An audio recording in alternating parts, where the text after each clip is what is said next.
Hello, I'm Nick, and this is Today in Philosophy of History for Sunday, 21 September 2025. I'm coming to you from Dresden, where I recently traveled. So that poses the question, why did I come to Dresden? And I had a couple of motivations. One of my motivation, the motivations I'll talk about today, was to see a particular paintings. There's been many times that I've traveled to see specific works of art, as when I went to Palermo to see the Triumph of Death fresco at the Palazzo Abatellis, or when I went to Colmar to see the Isenheim altarpiece, or when I went to St. Wolfgang in Austria to see the Michael Pocker altarpiece there, still in the church it was designed to, still installed in the church it was designed for. I don't regret any of my journeys undertaken to see a work of art. You never really know how a work of art will affect you until you've seen it with your own eyes. I think this is also true with regard to nature and with the understanding of nature that we have through science, but that's another argument for another time. I've written a paper that bears upon this that will hopefully appear soon with the title Human Presence in Extreme Environments as a Condition of Knowledge and Epistemological Inquiry. But like I said, that's another argument for another time. So back to the painting I came to see. Mostly when I travel to see a work of art, it's something old. There aren't many 20th century paintings that interest me, but there are a few exceptions. For example, I've been to an exposition of Escher prints and I've been to a Salvador Dali museum, and both of them fascinated me. But a lot of 20th century art doesn't interest me in the least. I can illustrate how my lack of interest shapes where I go and what I see with the example of Picasso's Guernica. I've been to Madrid twice, but neither time did I bother to see it, though if I were to go to Madrid again, I would probably make the effort. But Madrid holds an embarrassment of riches when it comes to art, and between visiting the Prado and the Thyssen-Bornemisza Museum, one can be thoroughly exhausted without also going to see Picasso's Guernica, and that's how I experienced the art of Madrid. Guernica is one of the most famous modern paintings, or I should say 20th century paintings, to depict war. In the Prado, one can see equally famous depictions of war and art, as with uh, several of Goya's painting. I think the most famous one is called The Third of May. Um, Goya also devoted a series of etchings to the depiction of war, the disasters of war. And in the Prado, you can also see Goya's so-called black paintings, which are some of the most compelling images I've ever seen. If you ask me to choose between Picasso and Goya, I'd take Goya every time. They're both, in a sense, modern painters. They belong to the modern period, but Picasso is 20th century and he looks it. Although most 20th century painting doesn't interest me, there are a few examples that do. So earlier this year, when I was in Zurich at the enormous museum there were some great paintings. And in this trip, uh, when I went to the Albertinum, I don't know if that's the correct way to pronounce it, uh, there was an entire room of Caspar David Friedrich paintings. Again, that's not a 20th century example, but that is a modern painting that I do enjoy.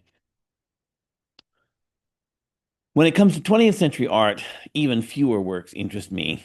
And strangely enough, these are mostly works that are considered paradigmatically American, like Edward Hopper's Night Hawks, Andrew Wyeth's Christina's World, and Grant Wood's American Gothic. I can still remember going to the Astoria Public Library when I was a child and taking a large format book of Edward Hopper's painting off the shelf and poring over these pictures. Hopper's paintings made me feel like I had been transported into another world, and that was one of the earliest episodes of my aesthetic education. Wherever one's aesthetic education begins, it ends only with the end of life because there's always something more to discover. And it was only sometime in the past couple of years or so that I happened to hear about Otto Dix's War Triptych, though I don't recall the source that made me aware of it. This is a 20th century painting that truly interests me, and is one of the reasons that I came to Dresden. Otto Dix was going to art school in Dresden when the First World War started, and he was called up and served in the war.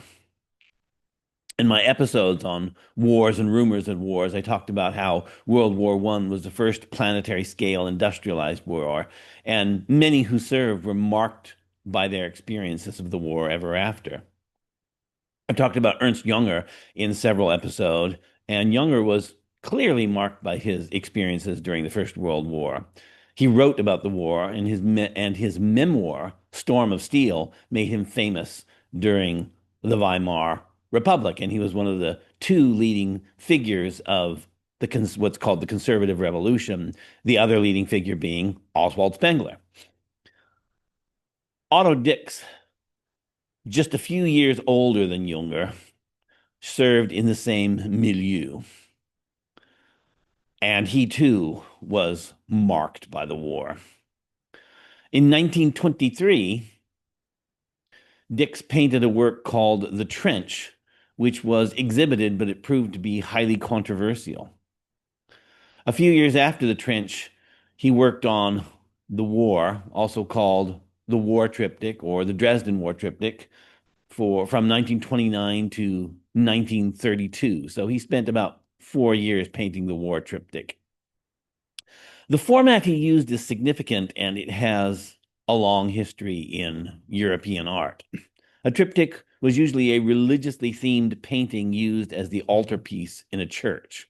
It consists of 3 panels, a central panel and 2 wings that are hinged to the central panel so that the triptych, when closed, displays none of its panel images. The triptych was popular in medieval and early modern European art, and it went through developments that made it increasingly complex. Additional panels might be appended beneath the central panel, called a predella if it's below the images, and sometimes additional wings were added, so it might fold once and then fold a second time around itself. And that central panel was sometimes, instead of a painting, a sculpture, or more specifically, polychrome wood carving. The Michael Pacher altarpiece at St. Wolfgang, Austria, which I mentioned earlier, has 2 wings on either side of the central thing, and each wing has multiple pictures in it. So it can be opened in several different degrees of openness. The first wings can be opened, or the second wing can be open and show the inner panel of the sculpture. The tradition was to only open the triptych on feast days, so that it was a special treat to get to see the 3 paintings that made up the triptych. Large works like the Michael Pacher altar and the Matthias Grunwald Isenheim altarpiece have multiple open positions so that they could display multiple different panels on different holidays. Otto Dix and his War Triptych used these traditions as the format to express his experience of the war. There's a short text on the wall next to the painting that refers to the work's, quote, refined style and drastic intensity that are reminiscent of old German painting, unquote. Dix both reflected and extended that tradition of old German painting. The text also calls it a harrowing composition, and it is that. Triptychs can be quite large, and the War Triptych is also part of this tradition. It's displayed on a freestanding wall that divides a large room, and the painting takes up most of the wall where it's displayed. The War Triptych consists of 4 panels, a central panel, 2 wings, and a predella below. On the left wing, we see soldiers marching to war. In the central panel, which shows most of the action, we see a battle in progress with trench warfare's no man's land making up the horizon, and a procession of trees leading up to the horizon that we can imagine once lined a shady country lane out of some now lost pastoral idyll. At the top of the central panel, there's a skeleton in rags hung up in the ruins of a house that has been destroyed, unnaturally suspended in midair. There's a surviving black and white photograph of Dix's lost 1923 painting, The Trench. And in this painting, there's also a figure suspended in the ruins of a house. But in The Trench, it's not a skeleton. Given the strangeness of this image and that it appeared in both paintings, my guess is that this is something Dix himself saw during the war and couldn't forget. There are destroyed farmhouses, charred and blasted trees, barbed wire, gas masks, cartridge belts, and all the horrors we associate with the trench warfare. The panel on the right shows the aftermath of the battle, with one soldier helping an injured comrade in arms, and a figure in the lower left who seems to be literally crawling to safety. Below in the predella are the dead, evenly laid out and covered by a rough canvas shroud. Throughout the painting, there are nods to the hellish landscapes of Hieronymus Bosch and the tortured bodies of the Isenheim altar. The skeleton that's suspended in air is pointing, and if you follow the bony finger, you see that he's pointing at a corpse who's displayed as an inverted crucifix. The blood spatters on the corpse are reminiscent of the finely symmetrical wounds on the crucified Christ on the Isenheim altar. That's one of those details that brings you out of the apparent naturalism of the representation, making you aware of how carefully crafted the composition is. It is unquestionably a painting of horror, which is why I keep comparing it to the Isenheim altar in Colmar, since there are very few aesthetic experiences as powerful as that painting. One of the things that makes the Isenheim altar so powerful is that after seeing the horrific body of the crucified Christ, on the other side of the panel is an absolutely radiant painting of the risen Christ. The contrast between the two images is striking, or better, unforgettable. At least I personally have never forgot it. There's nothing like this contrast in Dix's War Triptych, but there is another subtle continuity.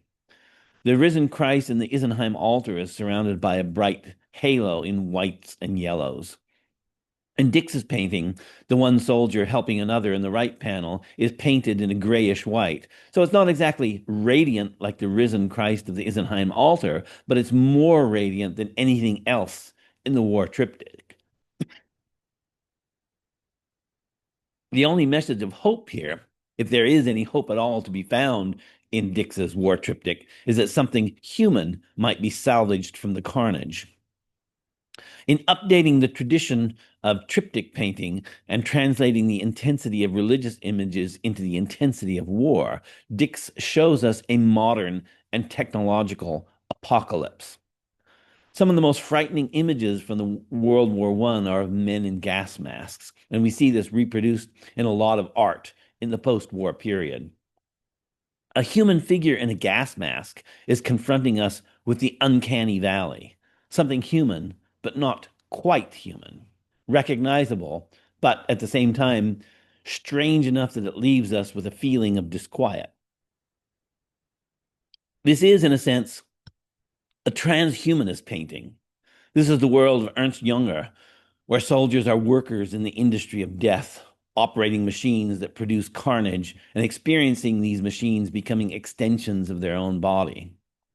The first explicitly formulated philosophy of technology was Ernst Kapp's philosophy of technology, and his work is known for its theory of what he called organ projection.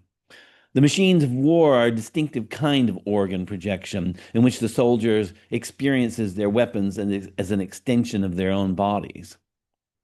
This unnatural landscape with its uncanny figures presents us with a new kind of world and a new kind of horror that is native to this new world. This shows us that a turning point in history has been reached. Something new is upon us, and there's no going back. Kenneth Clark, in his Civilization television series, emphasized the role of art in civilization and as a window into the past for our understanding of earlier civilizations. And this is true whether that art exhibits what Kant called the beautiful or what he called the terrifying sublime. Dix, in his War Triptych, has focused and concentrated the terrifying sublime into a traditional art form, and in so doing, shows the way forward for tradition, but also shows us the world we now inhabit, which can be truly frightening. Thanks for listening.